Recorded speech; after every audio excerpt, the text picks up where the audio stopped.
Hey guys, welcome back to the video. I'm Luke. Today we're going to be discussing one of the key sources of financing and capital for a company, which is debt. So we'll have a brief introduction to what debt is, how it works, how we would contrast it with equity. Let's get into it. Okay, so what is debt? So debt is a source of financing provided by lenders. So banks, private credit firms, debt capital providers, and the provider of the debt is commonly referred to in the material as the debt holder. So it's worthwhile knowing that term. The debt holder is the lender, the individual or company or bank that's providing the debt financing is known as the debt holder. And the debt holder provides capital to the borrower. So the borrower is also known as the issuer. So the issuer, because they're issuing the capital, they're raising the capital. And the issuer makes periodic interest and principal payments to the lender on pre-agreed dates. So that's one of the key characteristics of debt financing. The issuer is paying fixed interest and often principal payments over the course of the loan to the provider of capital. Debt has a finite life, so it's not a perpetual instrument. It usually has a fixed term, so it could be 5 years, 10 years, where the debt needs to be repaid by. So it has defined maturity dates, after which, providing the debt's been paid off, then no more payments are due, and the debt contract ceases. So that you can contrast that to equity. Equity is a perpetual instrument. If a company raises equity, that instrument remains in place basically forever. Whereas debt typically lasts a finite period of time. You may have a 3-year debt contract where you make semi-annual payments, so you're making 6 payments over the course of 3 years, and at the end of the term you repay the principal, and then once that final principal payment has been made, then nothing else is due. So debt has a finite life.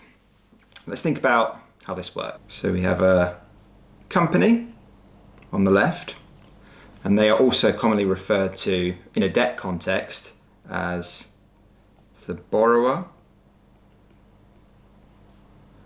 or the issuer. So the curriculum material will refer to the company that's raising the debt financing as the borrower or the issuer. So it's worthwhile just being cognizant of that. So we have the company, and then we have the lender, and the curriculum often refers to the lender as the debt holder. So again, just worthwhile being aware of the different terminology that the curriculum uses. And then how does this work? How does a debt contract work? What's kind of the interactions between the company and the lender? So the lender will provide the loan up front to the company. In exchange for that loan, the company needs to make periodic interest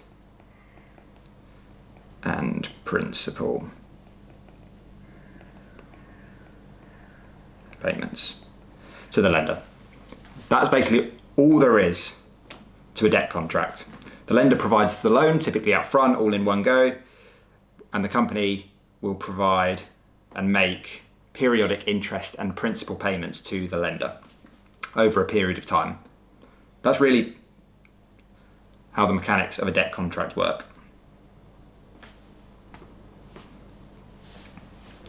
So, in a debt contract, the borrower promises to make interest and principal payments to the lender. These payments are fixed and mandatory. They cannot be skipped, so this is really important. So a debt contract is a legally binding agreement. The borrower promises and commits to making scheduled interest and principal payments to the capital provider, the bank, the lender, and these payments, they have to make these payments. They cannot skip them. They have to pay the amount in full, on time, on the due date. One of the downsides for the lenders of providing loans to a company is they have no power over the decisions made by the firm. So they have no voting rights, no board seats, and no mechanisms over which they could influence the strategic decisions by management. So if you contrast this with equity, if you're a shareholder in a company, you have votes, you have voting rights that come with your shares. You can often obtain a board seat if you own a material proportion of the company shares. So if you own 10% or more, typically, you can have a board seat. So you can have a real say over what the company should do, its strategic direction, how it's going to use its money and its capital, and selection of management, things like that. Whereas debt providers have none of those rights. They can't vote on key resolutions. They can't agree or vote to a merger or acquisition or a change of CEO. They have no voting rights, no board seats. So very limited power over the decisions made by company management.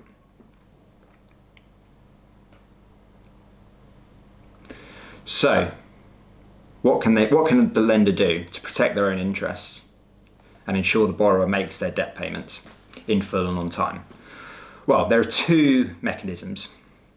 One, they can write provisions into debt contracts, so they can use and employ covenants and impose financial requirements on the borrower. So they can forbid the company from taking on any other debt, and they can ensure that the company's profit is always high enough to be able to make its mandatory interest payments. So yeah, they can write in covenants to their debt contracts which protect their interest. So they have no real control over the strategic direction of the company, but they can impose certain specific financial requirements on the company, i.e. they can't take leverage, they can't increase their leverage levels over a certain threshold. They have to generate a certain level of operating profit, which can cover their interest payments every year, and that's called an interest coverage ratio that they need to maintain. These are all types of covenants which protect the lender, and we'll cover these much more in the fixed income section of the material, but that's one of the key provisions that a lender can use. The second mechanism they often use is by requiring collateral. So collateral is a legal claim on specific assets owned by the company, and these are assets that the lender will take ownership of if the company fails to make their scheduled debt payments. So this protects the lender's interest because they have security if the borrower fails to make scheduled interest payments. They can take ownership of specific assets owned by the company if the borrower fails to meet its obligations. So you think about it, right? This is comparable to you take out a mortgage, you fail to make a mortgage payment, the bank will take ownership of your home. So that's a physical asset, which is basically collateral, which underpins a residential mortgage. Same sort of thing in company scenarios. A company will often own plant and machinery, buildings, land, and the bank can use those assets as collateral to underwrite the loans that they provide to companies.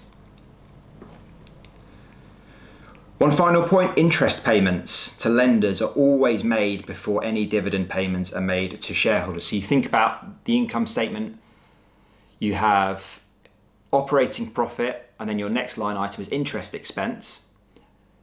So that interest expense always comes before tax and before net income, and the net income is what's distributed out to shareholders as a dividend. So lenders are always paid before shareholders.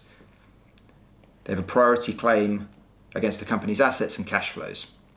So they have legal priority over shareholders. So if a company was to enter bankruptcy, then the debt holders are always paid first. They have a higher ranking in the capital stack and a legal claim over company assets and cash flows over and above the rights of shareholders. So they're always paid first, and they have legal priority over shareholders if the company is to enter bankruptcy. So they have greater protection. So yeah, that's everything I wanted to cover in this video. Hopefully that was helpful. Hopefully that was a really helpful primer to debt, and that gave you a decent understanding of how debt works, what the requirements are of the lender and the borrower. I'll do a separate video now where we cover off the key characteristics of equity. So yeah, any questions, let me know. I'll see you guys in the next video.